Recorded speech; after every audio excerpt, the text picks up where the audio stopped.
Hi అండి, welcome to my channel. 3 weeks నుండి chicken curry చేస్తున్నాం. అయితే ఎప్పుడు చేసినా గ్రేవీ రావట్లేదు. ఏం చేయాలా అని ఆలోచిస్తుంటే మా ఆయన యూట్యూబ్ చూసి సింపుల్ చిట్కా ఒకటి చెప్పిండు. అదేంటో చూద్దాం రండి. ముందుగా బాండి పెట్టుకొని నూనె వేసుకోవాలి. ఇప్పుడు 2 యాలకులు, 3 లవంగాలు, కొంచెం దాల్చిన చెక్క, 2 చిన్న బిర్యానీ ఆకులు వేసుకోవాలి. ఇందులోకి ఒక 1/2 స్పూన్ వరకు జీలకర్ర వేసుకోవాలి. 2-3 పచ్చిమిరపకాయలను ఇలా ముక్కలుగా చేసి వేసుకోవాలి.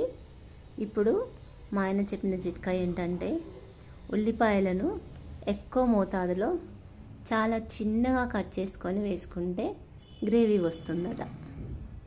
ఉల్లిపాయలు వేసి మగ్గించుకున్నాం.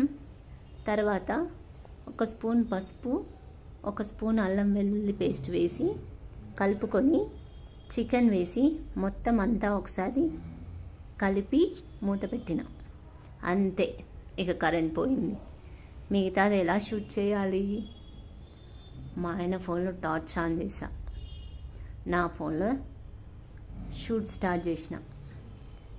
చికెన్ కాస్త ఫ్రై అయ్యాక 2 స్పూన్స్ కారం, 1/2 స్పూన్ సాల్ట్, కొద్దిగా వాటర్ వేసి ఉడికించి చికెన్ మసాలా, కొత్తిమీర వేసి దింపేసా. ఆ క్లిప్ మిస్ అయింది, ఏమనుకోకండి. ఫైనల్గా చికెన్ కర్రీ మంచి గ్రేవీతో వచ్చింది. మీరైతే ఏ టిప్స్తో చేస్తారో కామెంట్ చేయండి. గట్లనే నా ఛానల్ను జర సబ్స్క్రైబ్ చేసుకోండి. Thank you.